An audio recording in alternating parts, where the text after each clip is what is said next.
Bienvenue à cette nouvelle saison.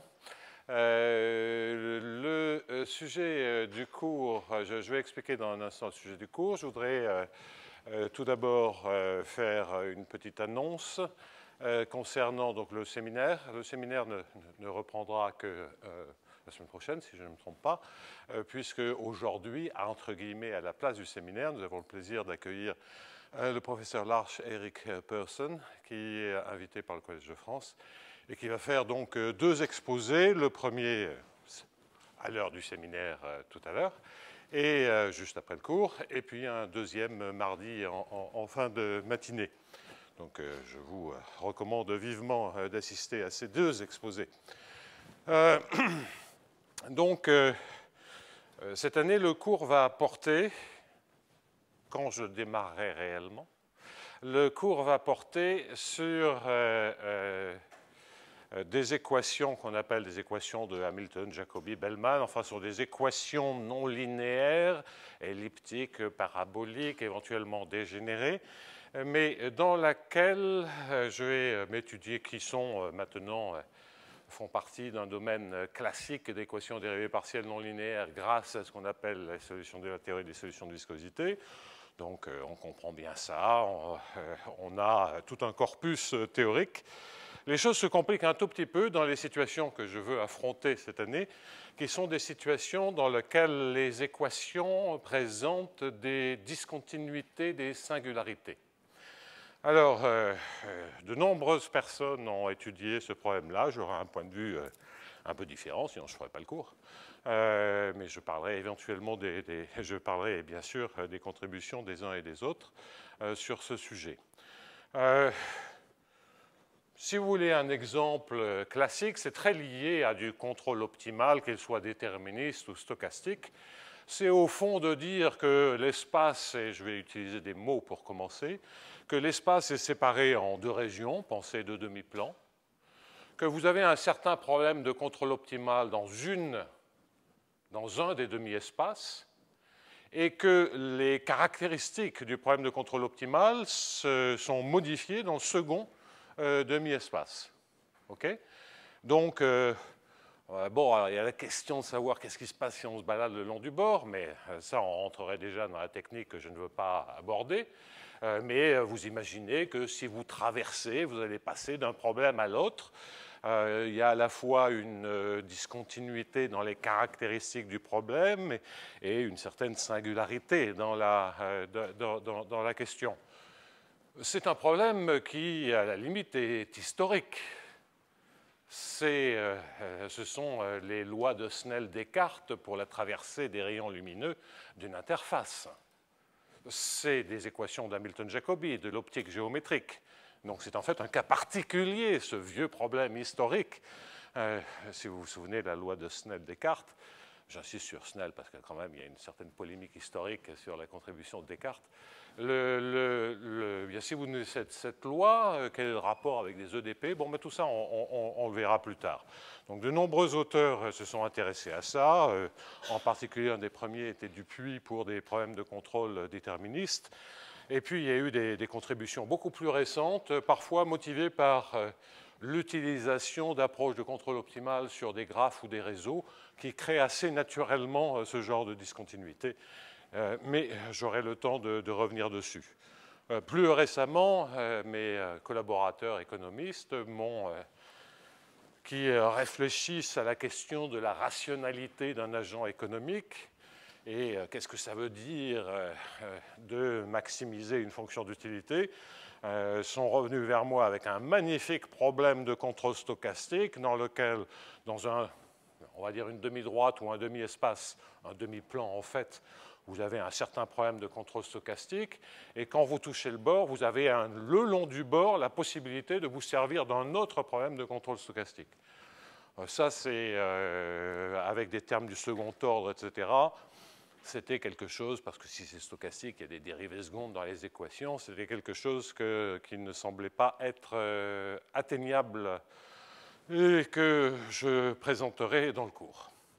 Auparavant, comme j'aime bien clore des sujets, je vais me livrer pendant un certain temps à faire une sorte de retour sur le passé et retour sur le cours de l'an dernier, sans supposer que vous l'avez tous en tête et tous mémorisé, ou voire même tous suivi. Le cours est le premier séminaire que j'avais fait lors du premier cours l'an dernier. Donc rassurez-vous, je n'attends pas à ce que vous vous souveniez de quoi que ce soit. Ce sont des sujets qui ont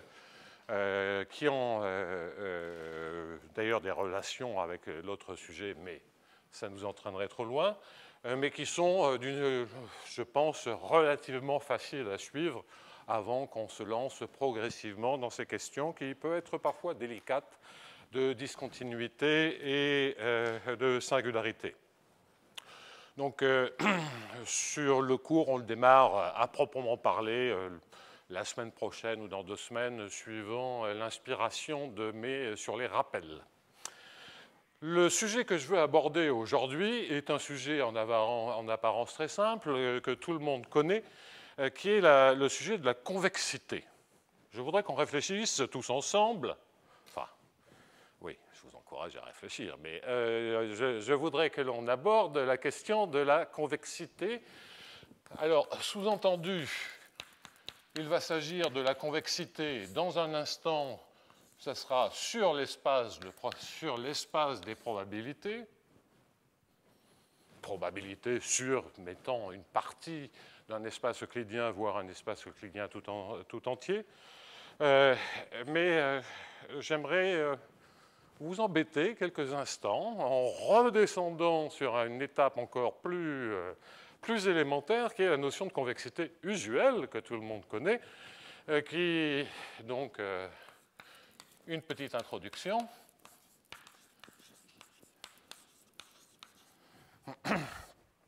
Qui est de réfléchir au fond, qu'est-ce que c'est que la notion de convexité lorsqu'on prend une fonction de Rn ou de Rd dans R. Bien. Je la suppose définie partout. On sait bien, quand on a manipulé ce qu'on appelle l'analyse convexe, qu'on a intérêt pour tenir compte d'éventuelles contraintes dans des problèmes d'optimisation, on a intérêt parfois à supposer que phi n'est en fait fini que sur une partie elle-même convexe pour que la fonction soit convexe et vaut plus l'infini ailleurs. Bon, ça c'est des variations techniques fort utiles sur lesquelles je ne veux pas insister. Bien entendu, lorsque la dimension est 1, une fonction convexe, je vais en tracer une, c'est un truc dont l'arrondi est toujours vers le bas. Qu'est-ce que ça veut dire? Cela veut dire que vous prenez toujours 2 points, vous regardez les valeurs. Donc déjà, la première chose que vous faites, c'est que vous prenez un segment. Nous le savons. Donc déjà, notion de segment. On va revenir sur cette notion de segment par la suite. Vous tracez le segment joignant les valeurs et la courbe doit être en dessous. Il y a une inégalité de convexité que je ne vous ferai pas l'injure de traduire à partir de ce petit schéma. On peut se dire d'ailleurs, historiquement, je ne suis pas un expert, mais ma compréhension de l'apparition de la convexité, c'est pour moi fondamentalement lié à la mécanique. C'est-à-dire que dans un premier temps, on a assez naturellement des énergies qui sont des formes quadratiques positives. Et comme vous le savez bien, une forme quadratique positive, c'est le prototype de la fonction convexe. Qu'est-ce qui subsiste des formes quadratiques positives lorsqu'on veut faire de la minimisation d'énergie? Eh bien, ça va continuer à bien marcher exactement dans ce qu'on appelle les fonctions convexes. Que je n'ai pas encore tout à fait défini, dans RD, eh bien, si on est dans RD, vous prenez 2 points, je réfléchis un tout petit peu aux notations, x0, x1. Et la première chose que vous définissez, c'est le segment, x0, x1. J'insiste sur cette notion de segment. En d'autres termes, ce n'est rien d'autre que tx1 plus 1 moins tx0. Et puis, le long de ce segment, vous décrivez le fait que la fonction de t est convexe. Comme il y a beaucoup de redondance si vous prenez tous les segments et tous les t, en général, ce que l'on dit, c'est qu'on écrit juste l'inégalité le long de ce segment. C'est-à-dire que l'on va dire que phi de tx1 plus 1 moins tx0, phi de tx1 plus 1 moins de tx0 est inférieur, je vais quand même essayer de définir correctement la convexité, ça pourrait être utile. Et donc, on veut que cette inégalité soit vraie pour tous les couples de points et pour tous les t dans 0,1. Et en fait, c'est évidemment dire la même chose que phi est convexe en t, quel que soit le segment. Cette inégalité, si vous voulez, bon, bref, vous avez compris. Alors, le point sur lequel je veux tout de suite insister, c'est le fait que, donc, à la base, ensuite on traduit l'arrondi, le long, que prennent l'arrondi des valeurs que prend la fonction le long de ce segment, arrondi convexe, mais que donc, à la base de la notion de convexité, il y a le fait que pour aller d'un point à un autre, je choisis la ligne droite. Alors, la notion de convexité, pour moi, je l'attribue à l'émergence des énergies en mécanique et en physique de manière plus générale. Il y a eu tout un renouveau de l'intérêt pour la convexité de par l'économie et de par l'économie mathématique. Je crois que ça, ce n'est pas inutile de comprendre d'où ça vient. Donc, les économistes ayant tendance plus à maximiser, et puis après je vous parlerai d'optimisation plutôt que de minimisation. Si on maximise, on passe à la concavité, vous changez tout de signe. Et grosso modo, c'est l'idée que, effectivement, si vous moyennez deux résultats, vous ne savez pas si vous êtes en ce point-là ou en ce point-ci. Vous avez certainement juste une probabilité, c'est l'aléa, d'être en un point ou en l'autre. Eh bien, les performances en termes de gains que vous donne cette combinaison aléatoire sont inférieures à la performance que vous auriez si, avec certitude, vous étiez au barycentre de ces deux points affectés des poids que sont les probabilités. D'accord ? Donc, c'est que le certain moyen est meilleur que la moyenne aléatoire. Et ça traduit cette différence, traduit l'aversion au risque, ce qu'on appelle en économie l'aversion au risque. Donc c'est vraiment extrêmement naturel d'avoir cette notion de convexité dans tout le domaine économique dès qu'on le quantifie. Le risque est dangereux. Bon. D'ailleurs, le mot hasard en français est assez neutre, mais le mot hazard en anglais a une connotation de danger. Bien. Donc, au-delà de cette motivation de la convexité, je voudrais également rappeler pourquoi on a introduit la convexité. Il y a des tonnes de raisons pour introduire la convexité, je viens d'en citer une, mais c'était associé à de la maximisation. Je vous ai parlé de minimisation d'énergie, donc on est assez naturellement en train de parler de l'optimisation. Convexité et optimisation vont main dans la main.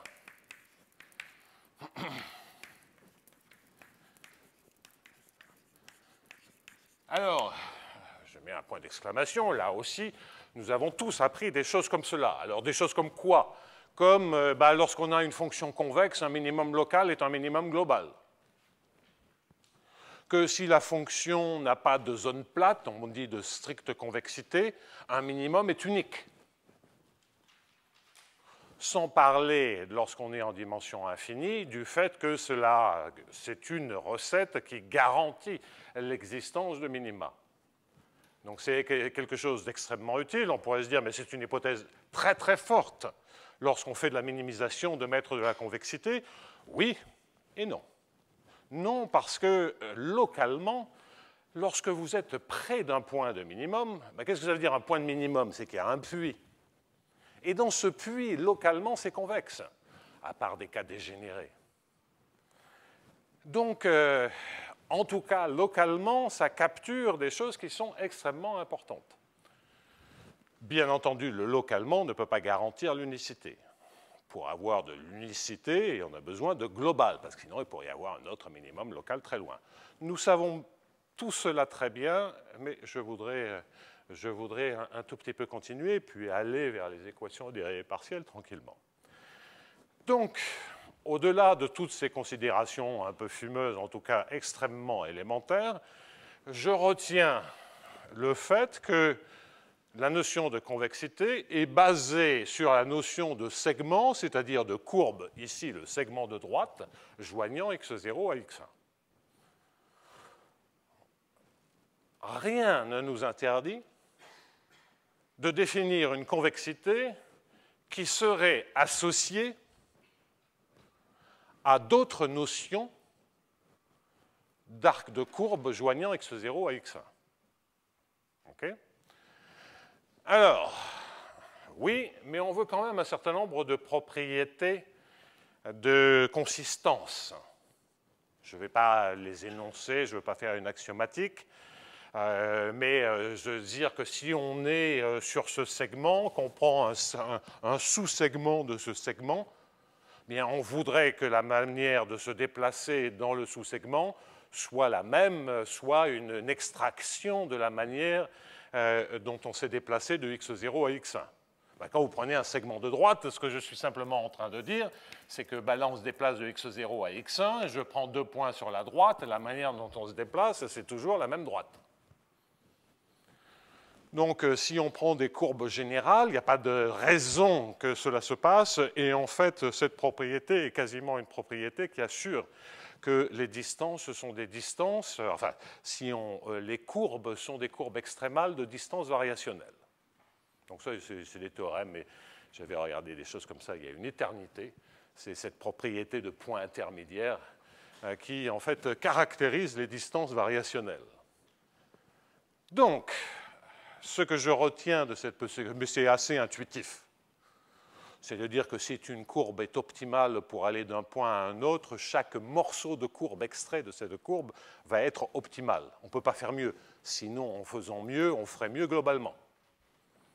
Ce qu'on appelle par ailleurs le principe d'optimalité de la programmation dynamique, mais c'est en fait fortement lié à de l'optimisation. Bon, point trop n'en faut, ça nous égarerait, sinon je ne démarrerai jamais mon cours.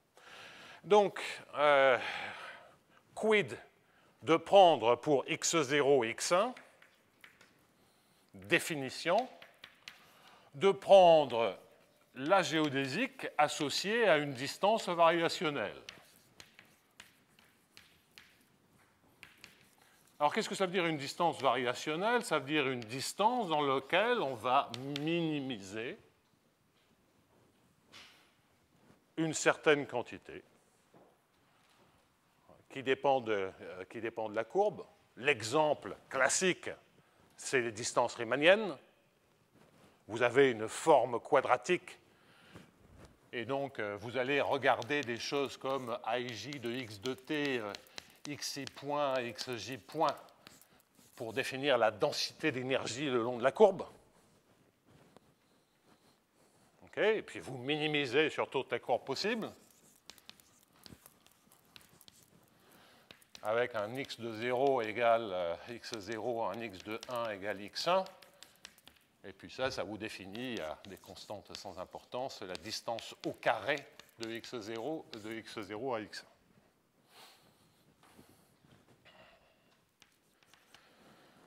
Bien. Dans le cas où la matrice AIJ et la matrice AIJ est positive, ça c'est le cas d'une forme quadratique en x points, c'est effectivement des métriques dites riemanniennes. De manière plus globale, lorsque vous avez un Hamiltonien, alors en l'occurrence ça serait plutôt un Lagrangien, enfin bon là, peu importe le point de vue que l'on prend, c'est la dualité. Une certaine quantité, elle-même convexe au sens usuel, en x points qui dépend de x et de x points, un L de x et de x points, à ce moment-là, on parle de distance finslerienne. Ça, c'est de la zoologie, mais je ne vais pas m'attarder là-dessus. Bien. Alors, les distances riemanniennes, si on est vraiment intéressé dans RD, on ne s'en sert pas beaucoup. Même jamais. Enfin, presque jamais. Évidemment, si par nature l'espace est géométrique, et que donc ça, c'est qu'on a plongé dans un espace euclidien, à ce moment-là, les distances riemanniennes sont naturelles. Sur la sphère, on a naturellement une distance riemannienne. Distance euclidienne, ça ne veut rien dire, ce n'est pas un espace euclidien. OK? Alors, donc à nouveau, extrêmement élémentaire. Donc, on va avoir des géodésiques. Je passe allègrement sur les questions d'unicité. Bien entendu, lorsque la matrice AIJ ne dépend pas de x de t, vous avez quelque chose qui est homogène dans l'espace, et donc le cas où AIJ égale constante, c'est le cas, il est en fait équivalent au fait que D2 de x0 à x1 soit en fait une norme pour une certaine norme qui est associée à la matrice AIJ et à son inverse. Le cas de la matrice identité, bien sûr, redonne la matrice, la distance euclidienne. Et de manière plus générale, chaque fois que vous avez une norme, une distance qui est invariante par translation, chaque fois que vous avez une distance qui est invariante par translation, la géodésique est toujours la même, c'est la ligne droite. OK ? D'ailleurs, on peut se poser la question, et c'est sans doute, de mon point de vue, ce qui explique qu'en fait, on ne s'en sert pratiquement jamais de cette notion de convexité associée à une métrique différente de la métrique euclidienne lorsqu'on travaille dans RD. Et je pense que la raison fondamentale, c'est l'invariance par translation. En effet, si on se pose la question, si je suppose que phi est déconvexe, donc vous voyez bien ce que je veux dire, j'ai choisi une métrique, j'ai une notion de convexité, et je veux que quel que soit z, phi de point plus z soit encore déconvexe. Parce que si on travaille réellement dans l'espace euclidien, on sait bien que le choix de l'origine est totalement arbitraire. Donc une notion de convexité doit respecter cette propriété. Bon, on peut démontrer que cette propriété a lieu si et seulement si la distance est une norme.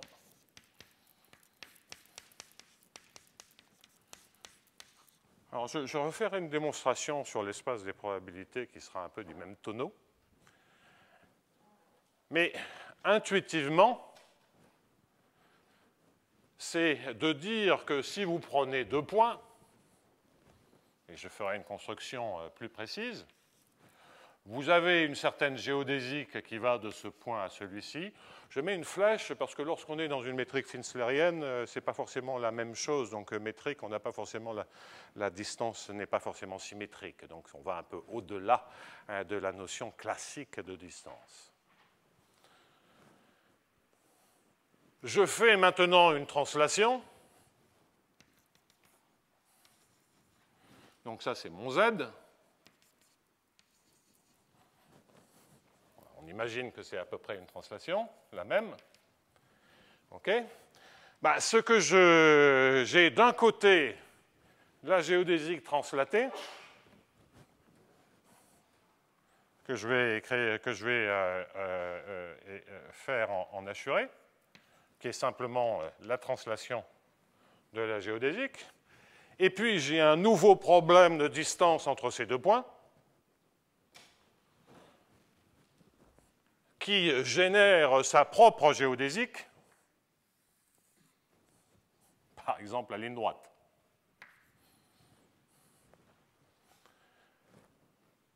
Et on sent bien que l'équivalence, que l'invariance de la notion de convexité par translation, c'est de dire que on s'attend à ce que ce soit à dire que les 2 courbes sont confondues. En d'autres termes, que translater et trouver la géodésique sont 2 opérations qui commutent. C'est intuitif. On reverra ça beaucoup plus précisément plus tard, dans un cadre un peu plus complexe. Si on croit cela, eh bien, on sent bien, c'est vraiment pas une démonstration, on sent bien qu'on est quand même mal barré si le AIJ dépend de x de t, si on prend une distance riemannienne. Si on a une distance fischlérienne générale, c'est du même tonneau. Bah, si ça dépend de x, c'est quand même mal barré. Parce que quand on a translaté, bah, les AIJ qu'on a, ils sont différents. Et donc, ça, entre guillemets, donc je mets beaucoup de guillemets, entre guillemets, ça veut dire que les AIJ ne sont indépendants de x. Donc ça me paraît être l'argument. Alors évidemment, si on est de manière intrinsèque dans un cadre riemanien, parce qu'on est sur un espace qui n'est pas euclidien, là c'est une autre affaire. La notion de translation est d'ailleurs complètement différente. Sur une sphère, on a une notion naturelle de translation. Dans d'autres espaces géométriques, on n'a pas forcément de notion de translation. Et en fait, ça se mord la queue parce que les notions de translation dont on se sert sont des notions de translation géodésiques. Donc là, c'est la tautologie. Donc, là, mais lorsqu'on travaille sur un espace euclidien, eh bien, l'invariance par translation fait qu'il n'y a qu'une seule bonne notion de segment, c'est le segment de droite, même si dans la suite du cours, on sera amené à regarder d'autres métriques pour les équations de Hamilton-Jacobi.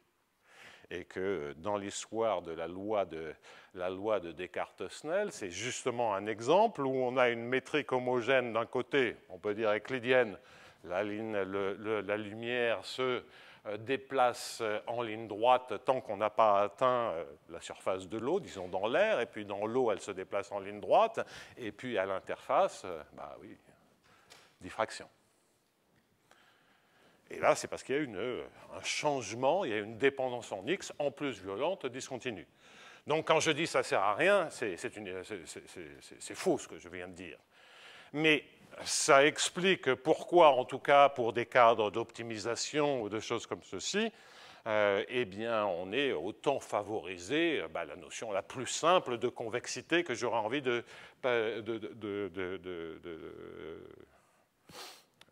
qualifier de convexité linéaire, si vous me permettez l'expression. Bon, alors, et la raison de mon point de vue, c'est que si vous voulez l'invariance par translation de votre notion de convexité, vous n'avez pas le choix. Pour les segments, il faut prendre les segments de droite. Alors, donc ça, c'était l'échauffement pour se motiver un tout petit peu avant d'aborder les notions de convexité sur l'espace de probabilité. Alors, auparavant, je voudrais faire quelques remarques de façon à ce qu'on...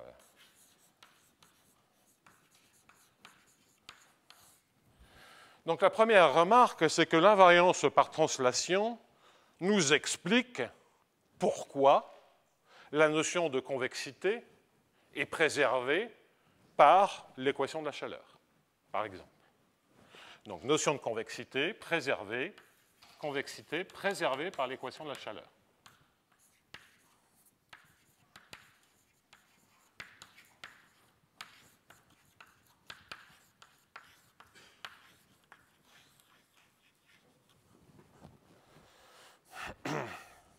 Et Dieu sait si en finance mathématique,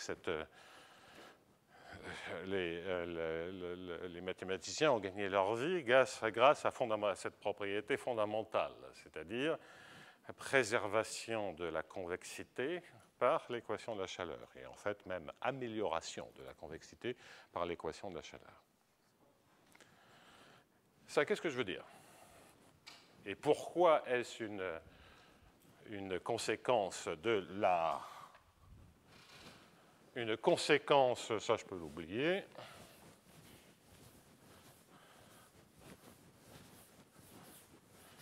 Une conséquence de l'invariance par translation.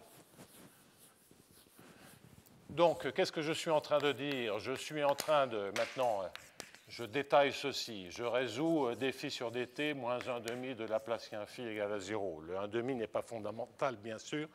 C'est la seule manière que j'ai de mémoriser la solution fondamentale. Donc, sinon, il y a des 4, des trucs comme ça, et ça serait complètement aléatoire, ce que j'écrirais. Donc, phi de t égale à 0 égale phi 0, que je suppose convexe. Bon, il ne faut pas que la croissance soit trop explosive, il faut aller moins vite que du e puissance x2 à l'infini pour être sûr qu'on a une solution de cette équation. On est dans RD, c'est le Laplacien usuel. Et donc, ce que l'on sait, c'est que, bien entendu, ceci entraîne que pour tout t positif, la fonction à l'instant t est encore convexe. C'est ça que j'explique, que je mentionne dans cette remarque. Une trivialité, puisque phi de t, c'est une moyenne suivant une gaussienne, z2 sur 2t, divisé par racine par 2πt à la puissance d sur 2. Donc ça, c'est une densité de probabilité, la densité gaussienne. De quoi? Eh bien de phi 0, translaté de z. Je peux mettre plus ou moins z, c'est pareil. Donc si je veux être traditionnellement un produit de convolution, ça serait avec un moins. Si je veux me servir de cette notion, je mets un plus, mais ça ne change rien, vous changez z en moins z. Ça, ce n'est rien que la représentation par sa solution fondamentale de la solution de l'équation de la chaleur. Ça, c'est de dire que vous prenez une fonction convexe, vous la translatez, elle reste convexe, et vous faites une moyenne de toutes ces fonctions convexes, et la notion de fonction convexe, quelle qu'elle soit, quelle que soit la distance, est invariante par moyenne à coefficient positif. Les inégalités sont préservées. Si vous prenez deux fonctions qui vérifient cette inégalité, la demi-somme vérifie la même inégalité, vous sommez les inégalités. D'ailleurs, vous gagnez un peu de convexité, parce que vous avez la convexité de phi plus la convexité de psi. S'il y en a une des deux qui est strictement convexe, vous en gagnez un peu. Donc c'est ce gain de convexité qui est présent dans l'équation de la chaleur. De manière générale, dans n'importe quelle résolution d'une équation à coefficient constant, dont la solution fondamentale soit positive ou nulle. Alors ça limite quand même beaucoup. Hein.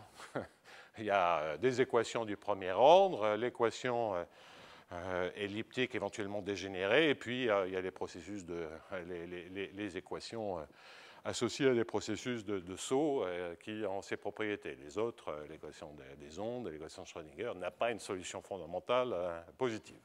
Donc c'est très lié à ce qu'on appelle le principe du maximum. Bien. Convexité préservée par l'équation de la chaleur. Première observation, ou par convolution. C'est l'équation de la chaleur étant un cas particulier de celui-ci. Une deuxième propriété qui est beaucoup plus subtile et qui fait un pont entre optimisation et équation aux dérivées partielles, c'est ce que la convexité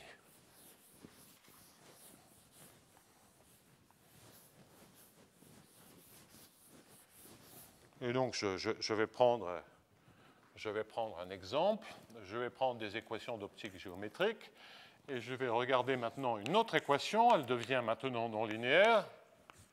Je vais mettre ici 1 sur P, gradient, je ne me suis pas encore servi de P, non, gradient de phi, une norme quelconque, par exemple la norme euclidienne, c'est le plus utile, à la puissance P, égale à 0. Donc ceci est ce qu'on appelle une équation d'Hamilton-Jacobi.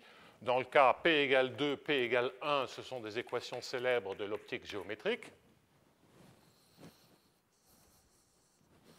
Et j'écris un P pour ne pas à chaque fois écrire le cas 1 ou le cas 2. Les autres, on peut les regarder, mais ce n'est pas si important que ça.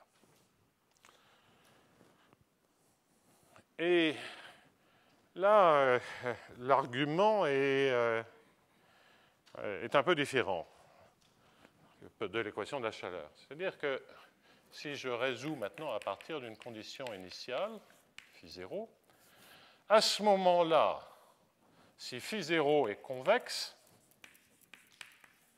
alors phi de t est convexe et il y a propagation de la régularité. Bon, alors il y a des petites hypothèses, je ne veux pas rentrer là-dedans. Donc en gros, c'est vrai. Bon.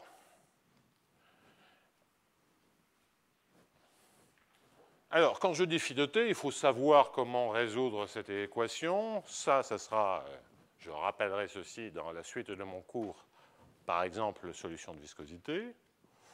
Ou tout simplement, on définit la solution par une formule qui est phi de x, la formule dite de l'axe oléinique.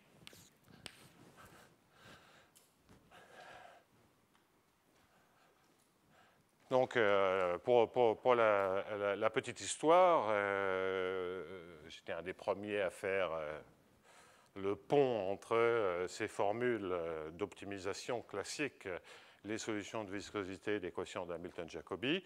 Moi, j'avais appris ces formules dans les articles de l'axe sur les lois de conservation scalaire en dimension 1, où en fait, il se servait de la formule au niveau d'Hamilton-Jacobi pour construire les solutions de loi de conservation scalaire. Donc j'avais initialement baptisé ça formule de l'axe. Ensuite, il se trouve que j'ai croisé Oleinik, qui a commencé à pleurnicher en disant c'était déjà dans mon article, etc. etc. Alors j'ai dit bon. Donc j'ai appelé ça, effectivement, c'était un peu avant. J'ai appelé ça donc la formule de Oleinik, et après l'axe m'a dit non mais quand même c'est ma formule. Bon alors j'en ai marre, j'ai appelé ça l'axe Oleinik. Bon. Donc cette formule, quoi qu'il en soit, c'est l'inf de phi0 de y plus 1 sur q, exposant conjugué, de x moins y à la puissance q.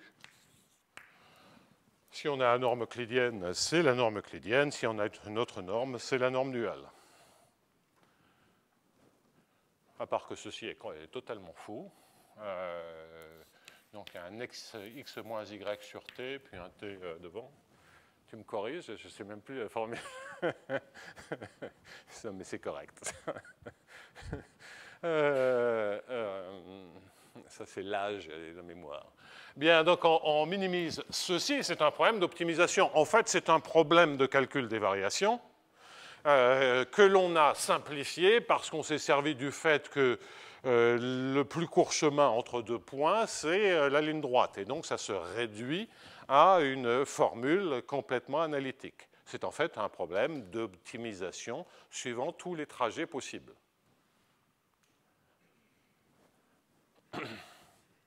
Alors là, il y a une autre formule dite de Hopf, où on voit plus clairement la convexité, j'y viendrai dans un instant. Mais là, il y a un petit exercice qui consiste à observer que si phi0 est convexe en y, ça c'est certainement convexe en xy. Donc déjà, on minimise en y une fonction convexe. Et donc, en plus, celle-ci, en tout cas, si Q est égal à 2, ou en tout cas, si Q n'est pas égal à 1, mais le P là-dedans, il est quand même fini. Et Q, c'est P sur P moins 1, l'exposant conjugué. Donc, mon Q est toujours plus grand que 1. Ben, ça, c'est strictement convexe. Donc, j'ai une fonction strictement convexe et je minimise. Ça veut dire qu'il existe un unique point Y. Pour ceux qui connaissent les méthodes de caractéristiques, ça assure qu'il y a unicité de la caractéristique, et donc ça assure qu'il n'y a pas de choc. Et c'est ça qui explique pourquoi il y a propagation de la régularité. Mais également, grâce à la convexité jointe, quand vous prenez une fonction de deux variables qui est convexe en x, convexe en y, que vous minimisez en y, le résultat n'est pas nécessairement convexe en x. Mais si c'est convexe en xy et que vous minimisez en y, le résultat de cette opération est convexe en x. Donc ça, c'est des arguments de convexité, et c'est convexe en x.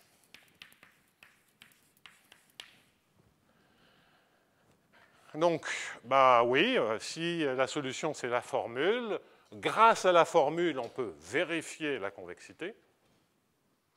Grâce à la formule, on voit qu'il y a un unique point de minimisation. Et vous savez bien que, au fond, pour comprendre cette histoire de propagation de la régularité, qu'est-ce qu'il suffit de dire? Il suffit de dire que lorsque je prends un infimum et toutes ces fonctions sont C1 en x, la puissance Q, c'est C1. Pour Q strictement plus grand que 1. Quand vous minimisez une collection de fonctions C1, la seule perte de différenciabilité qui peut se produire dans le minimum, c'est lorsqu'en un point, il y a deux valeurs possibles du minimum, et que l'on bascule en traversant ce point d'un minimum à l'autre. Et là, ce n'est pas le cas, il y a un unique point de minimum. Donc, la dérivée ou le gradient en x, c'est le gradient de ce bazar-là au point de minimum, et on a une parfaite, le caractère CA. Plus fondamentalement, il n'y a pas apparition de choc, les caractéristiques ne se croisent pas, tout est bien unique, tout se passe bien. Donc là, en fait, ce que l'on voit, c'est qu'il y a l'invariance par translation qui est cachée là dans le x moins y. C'est une sorte de convolution, on parle d'inf-convolution. Et sur ça, c'est la propagation de la convexité. Et sur l'aspect régularité, c'est vraiment la raison principale pour laquelle on introduit la convexité, à savoir, enfin, une des raisons, c'est que c'est bon pour l'optimisation en termes d'unicité. Bien, donc les deux aspects sont intrinsèquement liés. Propagation de la régularité, c'est bon, je crois que je ne vais pas en dire plus. Oui, pour mémoire, et ça me permet de parler de dualité, il y a une opération bien connue en analyse convexe qui consiste à prendre la fonction duale d'une fonction convexe, donc je l'appelle remarque sur la remarque. Cette opération duale qui est simplement de prendre la transformation inverse du gradient. Le gradient d'une fonction convexe, c'est un opérateur monotone. Ça s'inverse toujours, éventuellement de manière multivoque, mais ça s'inverse toujours. L'inverse est également monotone, donc c'est également un gradient, c'est le gradient de la fonction duale. Et on a une formule très très simple pour la solution pour la duale et la biduale, pardonnez-moi, avec un tout petit peu de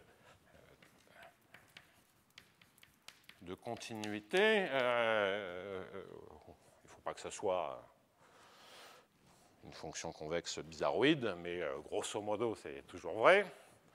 Et donc, vous reconstruisez par la même règle la fonction psi. Et donc, la formule dite de Hopf nous dit que phi étoile à l'instant t au point P, c'est simplement Px. Alors ça, c'est pas terrible, P.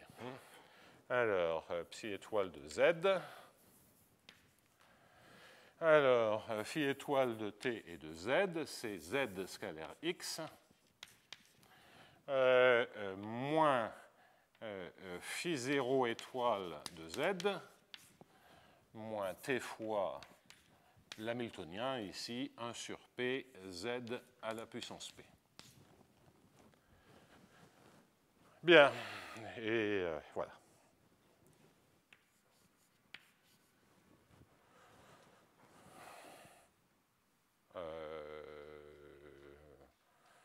Oui, enfin, c'est Px. C'est complètement, je mélange la duale et les choses. C'est phi 0 étoile plus ça. C'est beaucoup plus simple. Donc c'est une opération additive sur les duals. Donc vous prenez la duale de la condition initiale, vous rajoutez l'hamiltonien avec t devant, et vous avez la duale de la solution. Donc là, on voit en revanche que la convexité, la propagation de la convexité est triviale. La difficulté, c'est de comprendre pourquoi ces deux formules sont les mêmes. Bon, c'est vrai. Tout ça, c'est des choses classiques sur lesquelles je ne veux pas aller plus loin. On voit aussi la propagation de la régularité en travaillant un peu plus. Donc ça, c'est une formule qui est due à Hopf. Bien. Et tout ceci est un cas, dans des cas très particuliers liés à la convexité de ce que l'on sait aujourd'hui sur les équations de Hamilton-Jacobi.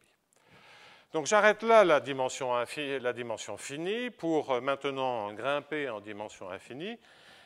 Et étant entendu que la manière de grimper et la relation qu'il y a entre le cas de dimension finie et l'espace des probabilités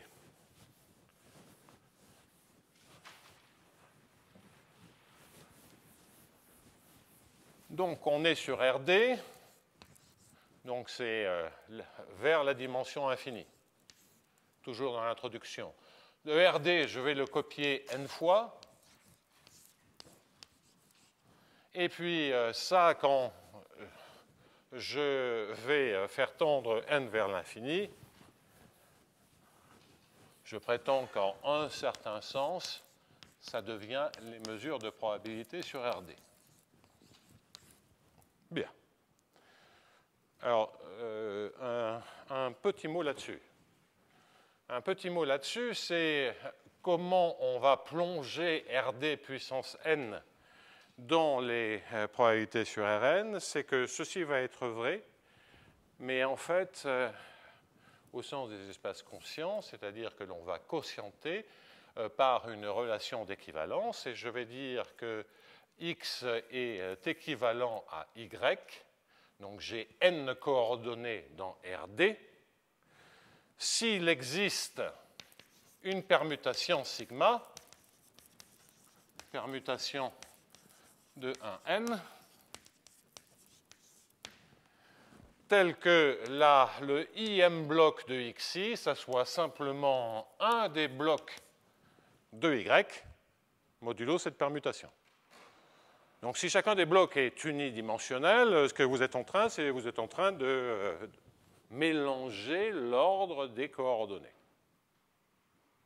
Okay.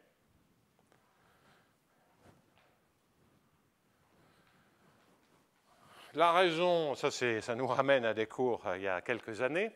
La raison pour laquelle on passe assez naturellement aux probabilités sur non-RD, c'est que c'est une classe d'équivalence de cet espace quotient, c'est-à-dire tous les points étant identifiés si on permute leur bloc coordonné. Eh bien, une telle classe d'équivalence est entièrement décrite par la mesure empirique sur RD, mesure de probabilité sur RD, qui, grâce à la symétrie de la somme et le fait que tous les poids sont égaux, m'assure que regarder cette mesure empirique ou regarder la mesure empirique d'un Y où on a simplement rebattu les blocs coordonnés, c'est évidemment la même chose, c'est la même somme. Donc on voit bien que là, on définit de manière unique un objet pour tous les représentants de la classe d'équivalence. Et on a un objet maintenant qui vit dans un même espace, à savoir les mesures de probabilité sur RD. Et donc, quand n tend vers l'infini, eh bien, ce qu'on va récupérer, c'est a priori n'importe quelle mesure sur RD. Vous savez que n'importe quelle mesure sur RD peut être approchée par une telle combinaison à poids égaux sur n de masse de Dirac. Quelque chose de totalement élémentaire. On peut toujours trouver des xi tels que ceux-ci convergent vers une mesure de probabilité, donc P de RD. Alors, ce genre de passage à la limite, qui consiste à dire j'ai n points dans RD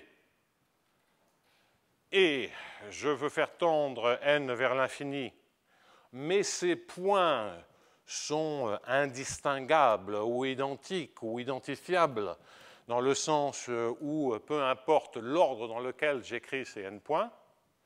Ça, c'est une problématique caractéristique à la base de problèmes de mécanique statistique, de physique statistique, faire tendre le nombre de particules vers l'infini. Et puis, évidemment, on retrouve ça, puis c'est, comme en plus c'est des 1 sur n, c'est les lois des grands nombres, etc., on est plutôt dans les théories de champs moyens en physique et en mécanique statistique. Et puis, on retrouve ça comme une partie du problème dans tout ce qui est jeu à champs moyens, sujet que j'ai beaucoup évoqué les années précédentes, il y a quelques années déjà. Alors, aussi bien les jeux à champs moyens que des situations quand n tend vers l'infini en physique statistique ou en mécanique statistique conduisent naturellement à des problèmes d'analyse sur l'espace de probabilité. C'est-à-dire des équations que je ne veux pas écrire pour l'instant, des équations écrites sur l'espace de probabilité. En général, mathématiquement, physiquement, pour garder des systèmes de dimension finie et qu'on recouvrait une certaine cohérence dans les modèles mathématiques de la physique, on s'intéresse à des situations dites de propagation du chaos qui permettent de contourner ce problème-là. C'est-à-dire qu'il n'y a pas de corrélation asymptotiquement entre les particules et il suffit d'écrire une équation en dimension finie. Mais fondamentalement, dans une situation générale où il pourrait y avoir, parce qu'il pourrait simplement y avoir corrélation des particules initialement, vous auriez à envisager, ce n'est pas très compliqué, c'est même assez facile, de l'analyse sur l'espace de Proba. C'est en fait des équations de transport sur l'équation de Proba, ce n'est pas très compliqué, et dans des cadres simples de mécanique statistique. Ce qui peut aussi se traduire par des hiérarchies, peu importe. Mais ce n'est pas le but de la manœuvre. Donc, on a assez naturellement des équations aux dérivées partielles qui deviennent des équations sur l'espace de probabilité.